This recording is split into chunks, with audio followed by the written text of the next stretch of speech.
Dear children, in this part of the lesson, we are going to discuss about Russian Revolution. Here, you can see the words of a character from Maxim Gorky's novel, The Mother, that is given there in our textbook. You please see that. In the words of this character, the plight, the misery of the workers in Russia, that is reflected. They are demanding that everyone has to work. Everyone has to work. Abolish the private property. Abolish the private property system. This type of demands they are raising. Here are some circumstances, 3 points that are given there in our textbook. Why the workers of Russia demanded such things. You please see that. Farmers and factory workers in Russia led a tragic life under the autocracy of Tsarist emperors who ruled Russia. Farmers and factory workers in Russia led a tragic life under the autocracy of Tsarist emperors who ruled Russia. And second one, the low agricultural production affected the farmers' income. Moreover, the landless farmers had to pay huge tax.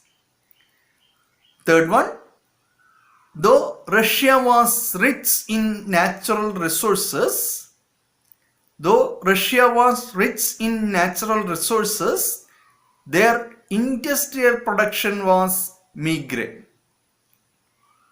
Their industrial production was very low. It was the foreigners who controlled the majority of industries that existed there. This type of miseries of the people, of the workers, of the farmers that were depicted, that were described, that were written in the literary works of Russia at that time. This type of writers, novelists, poets, story writers, they had written the miseries of the people, the plight of the workers in their works, in their novels, in their stories, in their poems.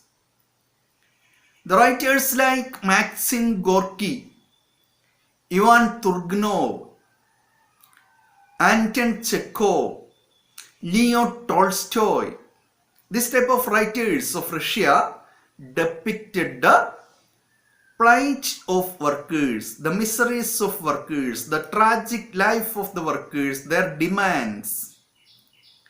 That's why their works could influence the people.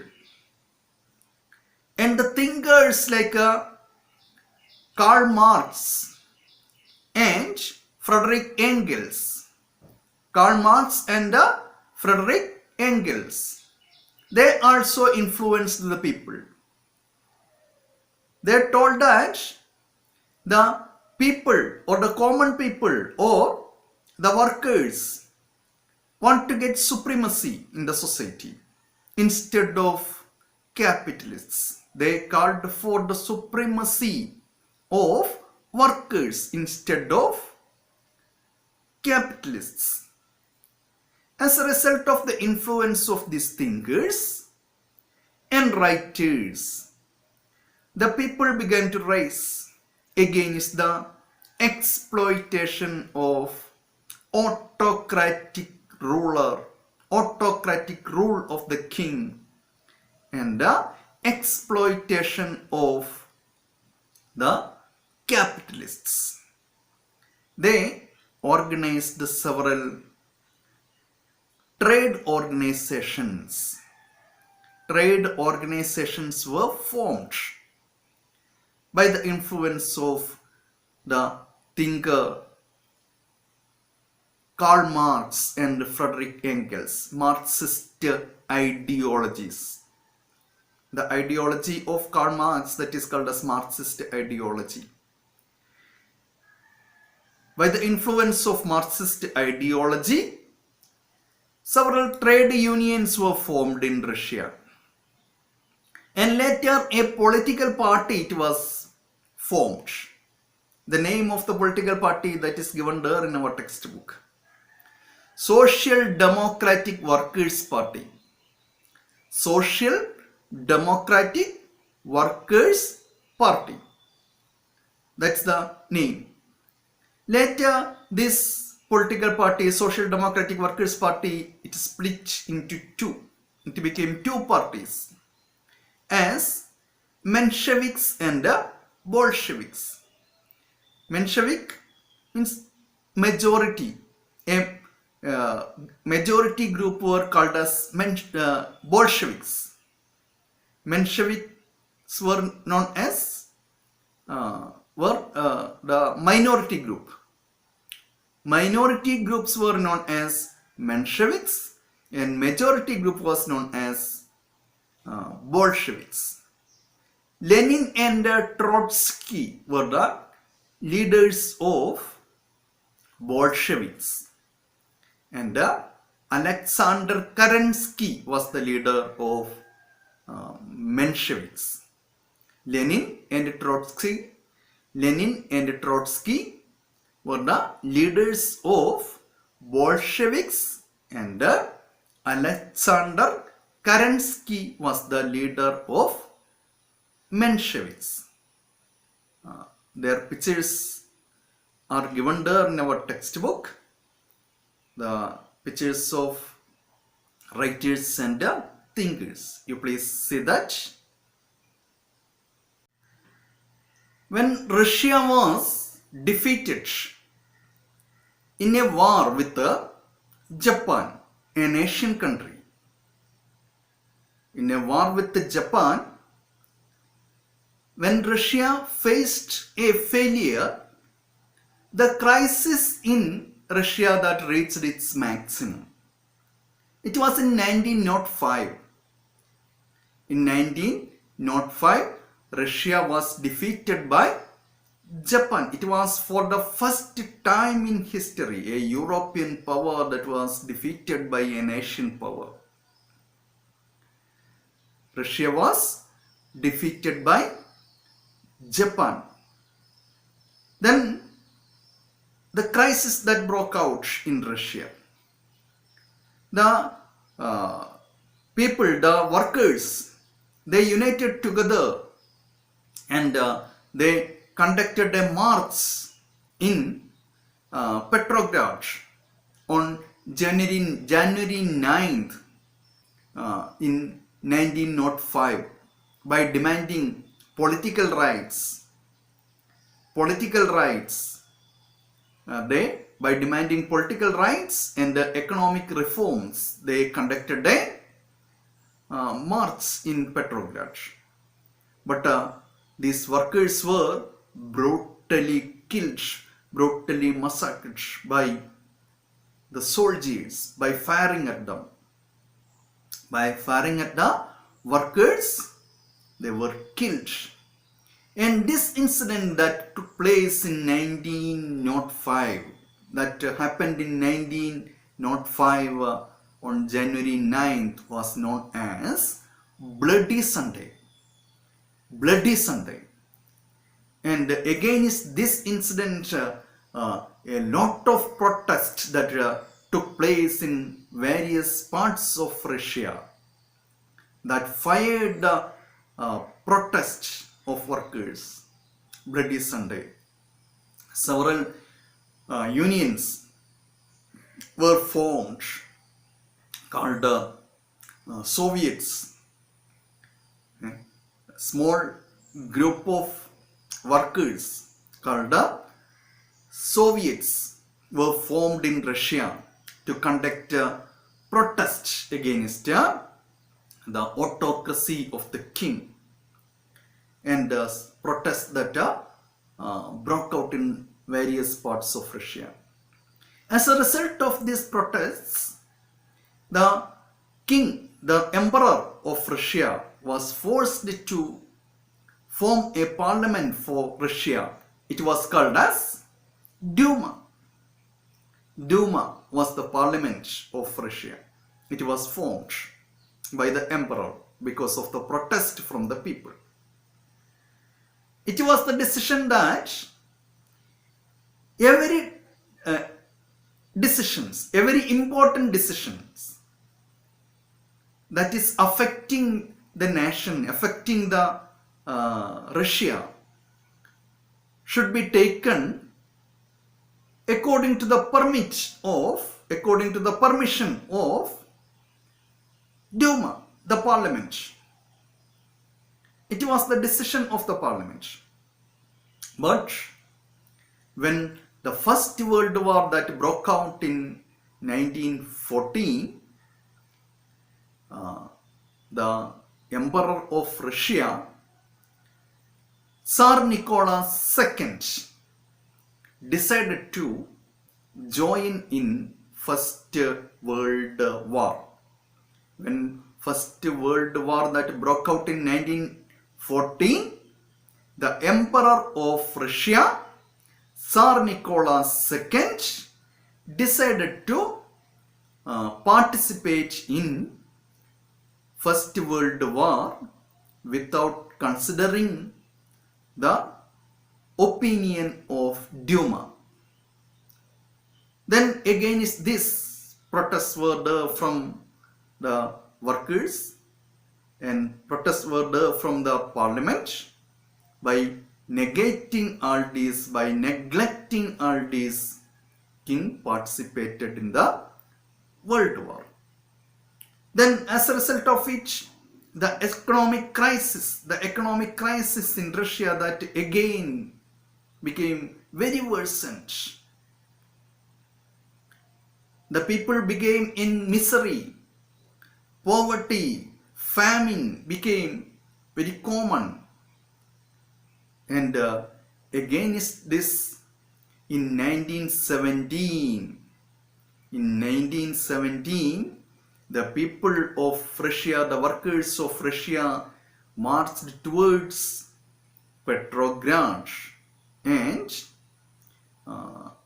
demanded that Russia want to withdraw from the First World War.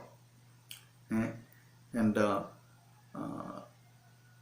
at first, the soldiers tried to suppress the protests of the workers, but later they also joined with the workers. The soldiers also joined with the workers because they were also facing misery, because they were participating in the war. These soldiers were not getting proper salary. Their demands were not accepted. They were also in misery. So they were also against the king, against the emperor. When they got a chance, they joined with the workers and struggled against the emperor. And as a result of the joint protest of the workers and the soldiers, Tsar Nicholas II was thrown out of power and a new government was formed. A new government was formed, a provisional government was formed in Russia by the workers. It was under Mensheviks. Under the Menshevik leader Alexander Kerensky, a new government was formed in Russia in March 1917. And this incident is known as February Revolution. February Revolution. The revolution, it was happened in March, but it was known as February Revolution because the Russian calendar was behind the international calendar. That's why that revolution that took place in March, it was called as February Revolution. A provisional government was formed in Russia under Alexander Kerensky, the Menshevik leader, but some groups in Bolsheviks were not ready to accept this provisional government under Mensheviks. The Bolshevik leader Lenin, he was in Switzerland at that time. He had demanded that the entire power want to be transferred to Soviets, the workers group. The proletarians or the workers can only change the system in Russia. They can only solve the miseries, the centuries old miseries in Russia, the miseries of workers. So they were not ready to accept the provisional government formed by Alexander Kerensky. They united together, these Bolsheviks and Soviets united together against this provisional government under Lenin. They put forward some demands that are given there in our textbook. You please see that. Withdraw Russia from the First World War. Withdraw Russia from the First World War. Seize the land owned by lords and distribute them among the farmers. Capture the land from the landlords and distribute this land among the farmers. Make factories public property. The factories were under the ownership of the capitalists. It want to be captured by the government and want to make it as a government property, a public property. These were the demands of Bolsheviks. By demanding this, in October 1917, an armed rebellion was conducted in Russia against Alexander Kerensky's Menshevik government, provisional government of Alexander Kerensky, provisional government of Mensheviks. An armed rebellion was conducted by Bolsheviks under the leadership of Lenin, and they captured power from Mensheviks. And this incident that happened in October 1917 in Russia is known as October Revolution. October Revolution. And as per this October Revolution, a new government was formed in Russia under the leadership of Lenin, under the leadership of Bolsheviks. It made far reaching results in history, in the history of Russia, in the history of the world itself, that are given there in our textbook. You please See that? Russia withdrew from the First World War, seized out the land and distributed among the peasants, gave importance to public sector, introduced centralized planning, achieved develops in the field of science, technology and economy. New constitution came to force in 1924. Union of Soviet Socialist Republic USSR was formed by consolidating different Soviet republics, spread the socialist ideas all over the world. These were the results of Russian Revolution, and we will discuss about another revolution, Chinese Revolution, in another class. Now we are going to wind up. Namaskaram.